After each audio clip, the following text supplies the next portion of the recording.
Hello, my friends. Katie Day with the Move Me to Texas team here with another episode of the Real Advice podcast. I am thrilled to have a conversation with this week's guest as she brings a wealth of knowledge and experience to the real estate market in Atlanta, Georgia.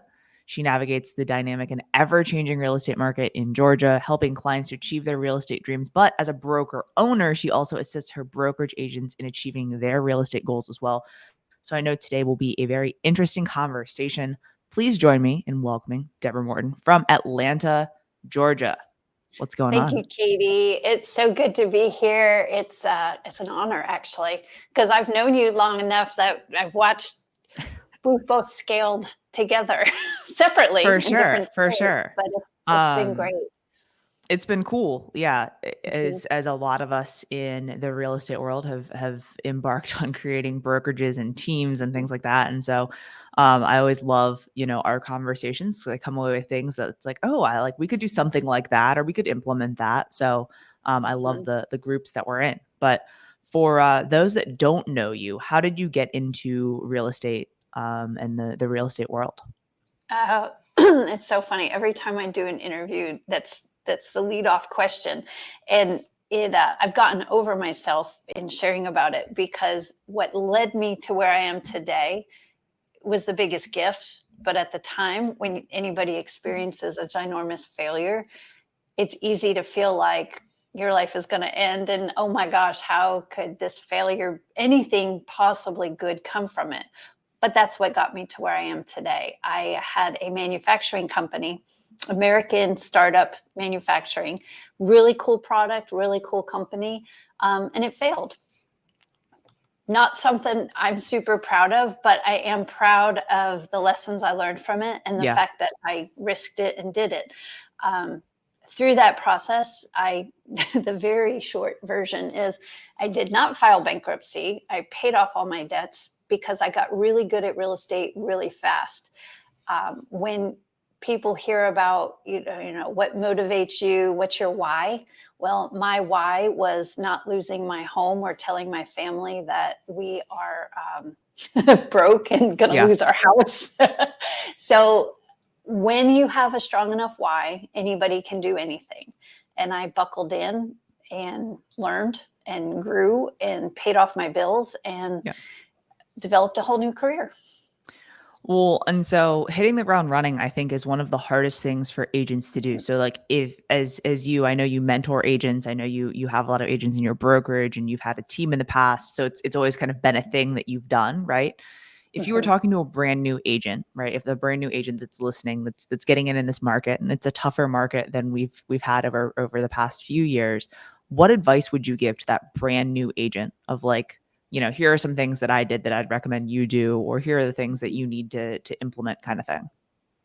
Well, I actually think it's going to be easier for agents who are brand new now because it's more like a regular real estate market. Yeah. The people who got in the last couple of years during the unicorn years, it was hard, but in a different way. And Yeah. unfortunately, those people haven't learned any real skills. It was basically show up and burn and churn and you did business. So as a result of that, I think there's a lot of agents out there who have not buckled down and learned real skills. And it's time for them to go back and do that. Yeah. For a new agent, the best thing, it's the hardest thing is that you don't know what you don't know. And everybody gets a license and think, whoo, I'm ready to go sell real estate. And what you learn in real estate school to pass the exam does not produce value for your clients and it doesn't produce income. So to me, it's very basic, and you have to be surrounded with great people who Hmm. appreciate and value education. And if you don't take the classes and learn the technology, the tools, the skills, you're not gonna make it, you know. Yeah. And in fact, I would go a step further as to say you're actually harming the public if you don't buckle down and do what you need to do, which is have enough cash reserves to spend the first 3 months learning.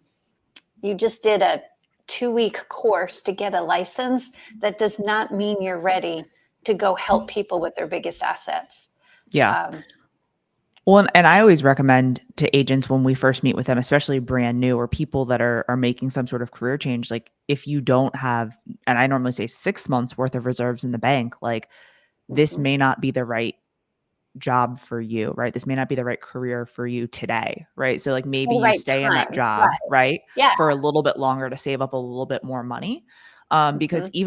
even if you met someone today that was ready to transact today, like you're not getting paid today, right? So Right. even if all of the stars aligned, that's still probably a 30 to 60 to probably 90 days out before you're actually getting paid if you meet someone Mhm. that wants to put an offer on something right now. Right. And we know that that's a unicorn in itself as well. Um, you said that surrounding yourself with people that like are doing the training and are working on their Mhm. skills. What are some things that y'all do as a group, right? At your brokerage and all that to help to continue to hone those skills. Like what skills do y'all work on? So it's kind of 3 or 4 segments. You've got contracts. That's Mhm. that's the basic. Everybody knows you have to know contracts inside or out. So we do contracts classes, hour-long contracts classes, twice a month, and we step by step go through every facet and piece of a contract, Every uh, line. exhibits, addendums, how to Yep. write stipulations and clauses, and then we also talk about why certain things are used in certain places. So Yep. having a clear understanding about the contracts, that is obvious and everybody kind of gets it. I need to know the contracts. Um, the tech. Our industry is so saturated with technology, and that's a good thing, except many agents don't know how to use it. Yeah, So, from understanding how their MLS systems work, how to do comparative analysis, pricing, our clients are tech enabled. And if we don't know how to dispute what they're seeing online, why is this estimate not accurate? New agents need to understand what goes into pricing, and think like an appraiser and understand that you need valuable skills in the tech. And I'm not talking about TikTok skills, which are awesome and fun, but that's a different type of yeah, skill that they need. And then old fashioned negotiation scripts and dialogues, and know what to say. If you think this is a Phil Jones throwback, but if you have to think about what you're going to say in the moment, you're unprepared.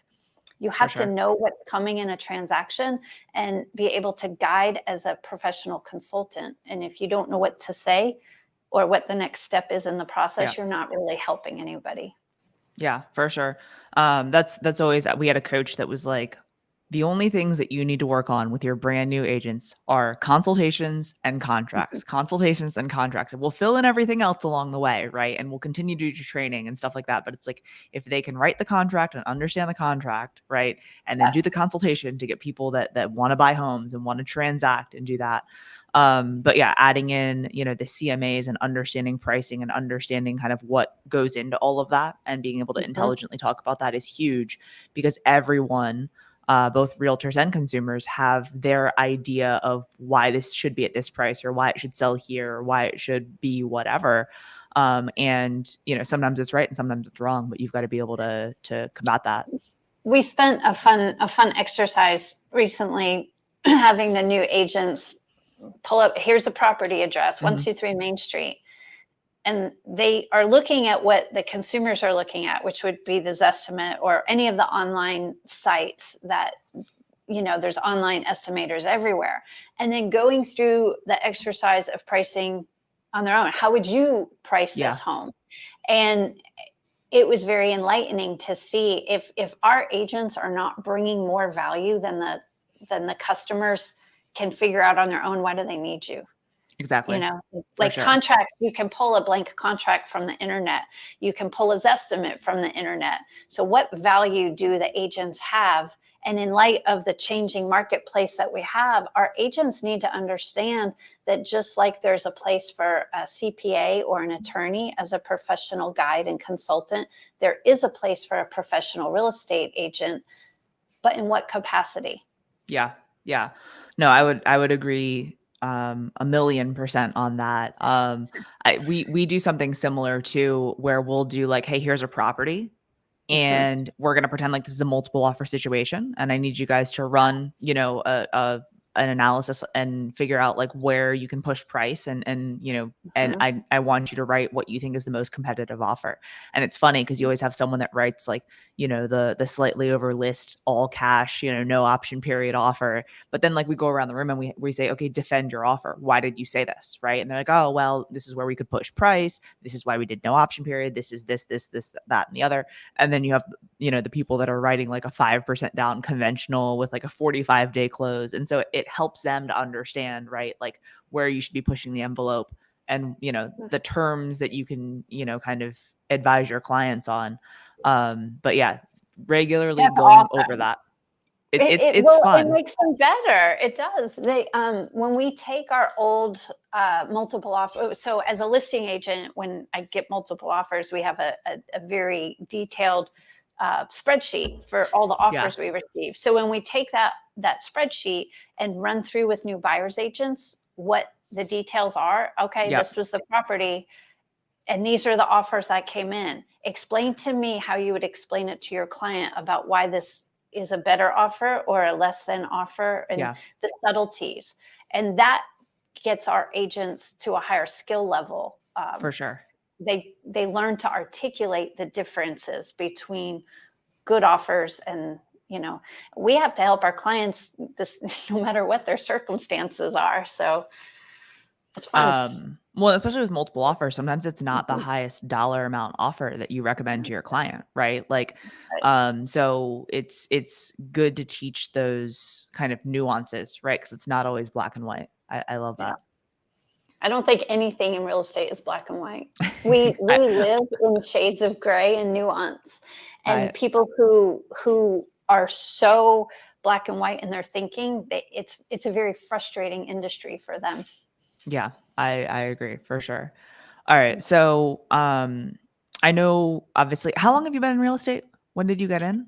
I just hit my 7th year, Okay. so All right. yep.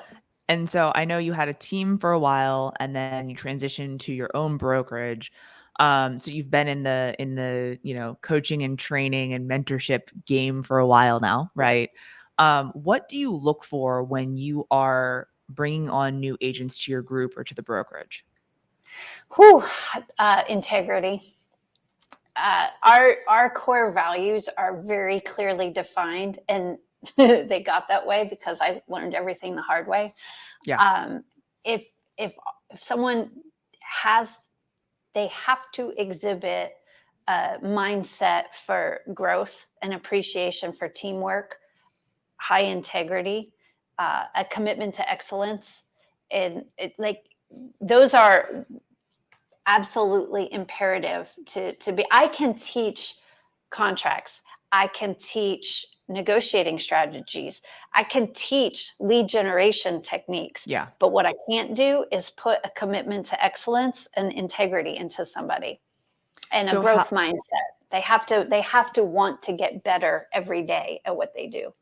I love all of those things, and those mirror a lot of our core values for our team as well. But like those are also things that are the nuanced things. Like, how do you in your interview process kind of figure out if someone has integrity and a growth mindset and a commitment to excellence? Like all of those sound great, right? Like and most people when they interview, they're not gonna be like, oh yeah, I cheat, lie, and steal, right? Like so how do you dig deeper with people, right? To especially for team leaders out there, or people that are looking to grow their organization, like they Mhm. probably all want that too, right? So how do you dig deeper with someone to try to figure that out?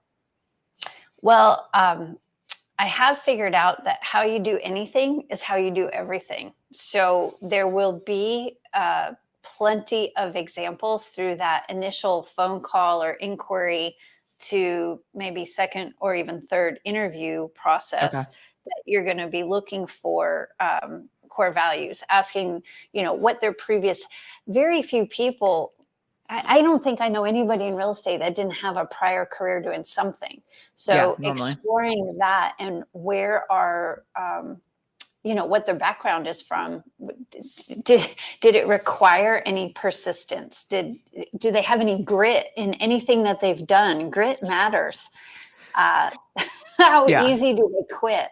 Yeah. I personally prefer to work with people who have been on a team in a team capacity. It doesn't have to be sports, but sports is the obvious. If you've been a team, if you played on a basketball or a baseball or a football team, you understand that your performance and your contributions matter to the success of the whole. Yeah. There's no I in team. We all know that. Yeah. But it could be band or another thing where you're an integral part of everyone's success, Yeah. because the way we operate and help one another to success, that's a really strong piece of what makes somebody win with us. For sure. Well, and I think a key thing that you said too is multiple interviews, right? You mentioned, hey, the phone interview and then Zoom and in person and doing different things, right? And I think Yes. we've all been through it where it's like you have one in-person interview, you're like, all right, Deb, I like her, she's hired. And then like you get in and like, oh no, this is not a good fit, right? Oh. But like by having multiple things and multiple hey, Mhm. send this email, do this thing, respond to this, right? Like type stuff You said the happening. email. I had no idea that I needed to test somebody's ability to construct an email. Written correspondence is Yeah. super important in real estate, and apparently that's not a thing in the real world for many people. Yeah. Um, we operate a lot in text message, but that is not a highly skilled professional. If you have to craft an offer letter or have any correspondence at all, it's funny, that level of professionalism. It's, if you work for a top 500 corporate company, Yeah. you need to be able to craft a professional looking email.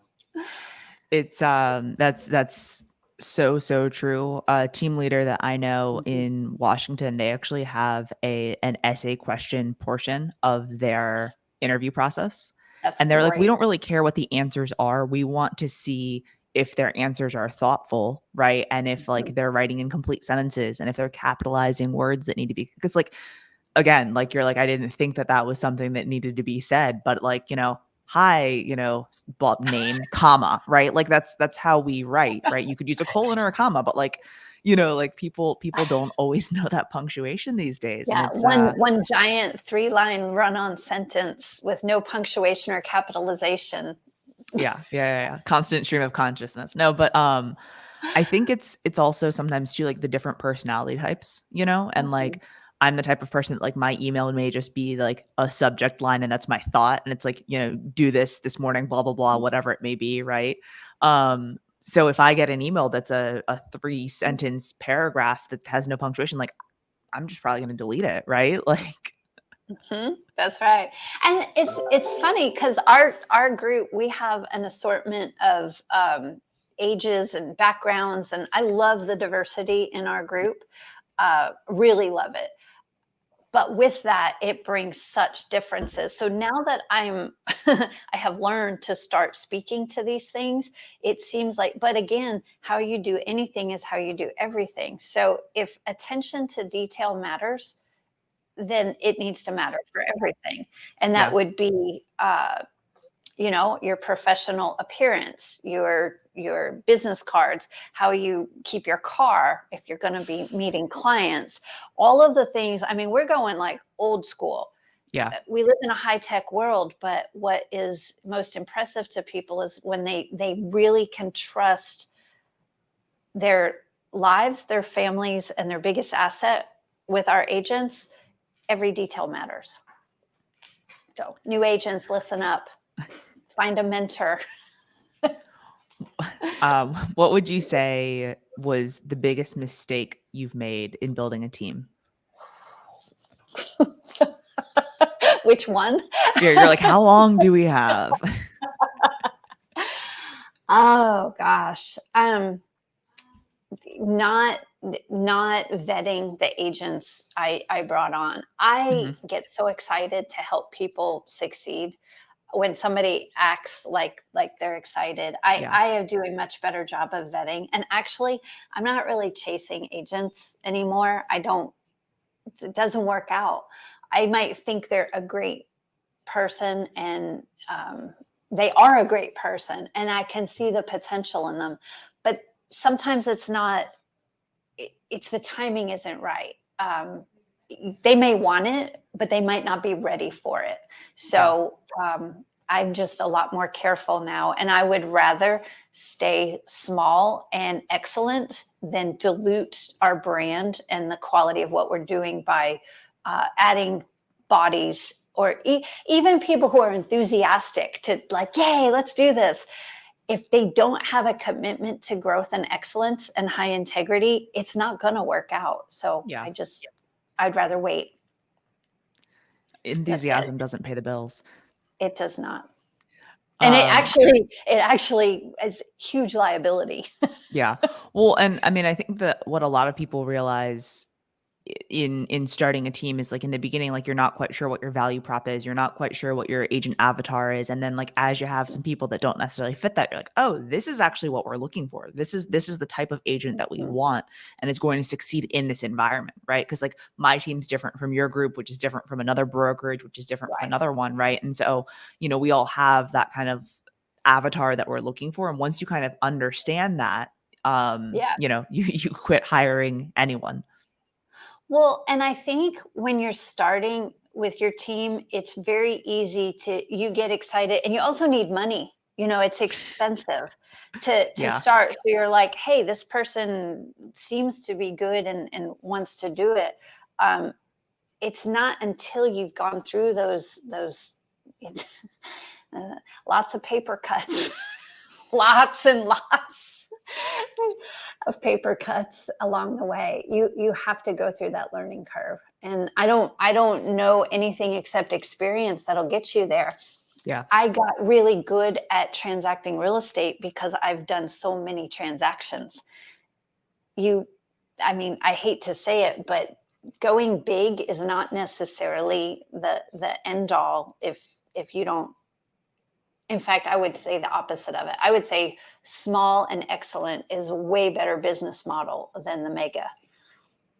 It's interesting, because over the years, teams have become a lot more popular, right? And Mhm. so, some of them are higher accountability and, smaller groups and things like that, kind of what you're describing. It seems to me Mhm. kind of what you're describing your brokerage as. And then you have kind of the larger mega teams and things like that. But like now what people like, Tom Ferry or someone like that is saying is like that, like, 10 to 99 agents, like, is that messy middle of like, you've either got to stay small and go deep, right? Or blow it Mhm. out of the water for it to be profitable, right? Yes. Um, so it's been interesting, right? Being on this team building journey, because it's like, we have 14 agents right now, and it's like we're at a good spot, right? But do we continue to put, the pedal to the metal and blow this out of the water, or do we keep what we Mhm. have now and go deep? So it's Yeah. always an ever changing thought. With the changing market where it is now, I think my focus is on per agent productivity because 100%. why grow big and have it diluted with a lot of agents who are basically going broke and starving?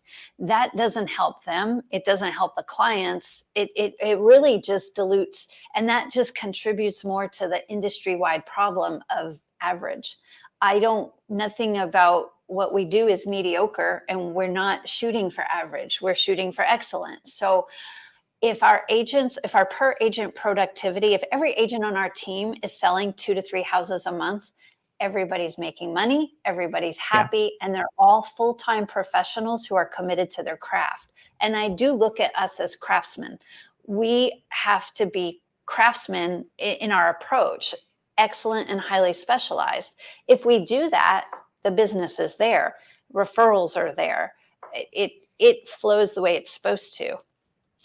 I'm just not looking for anybody who is satisfied with average or mediocre.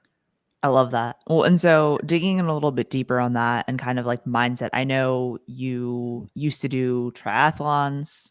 And Yes. like first of all, like kudos to you, because like I'm like I can't swim, 30 Whatever, feet, you're let a alone. CrossFitter. Are you But kidding like me? I stay in my lane, I pick things up and I put them down, but I'm not swimming across any bodies of water, especially open water. Like shit, I'm not getting in Oh a my lake. God. It's the But best.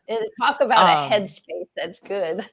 well, no, so like I think that you know kind of where I'm going with this is like I think that like people that choose to do hard things, right? Like Mhm, it translates into to business and work as well. And so, you mhm. mentioned people being parts of teams, whether that's sports or band or some sort of group that's a group together. Like, you know, what lessons do you think you learned, or what like mindset things or hacks or tips do you have from, doing things like triathlons, which are very hard, to like now in business and in real estate? Like, do you have parallels that you draw at all from that to this?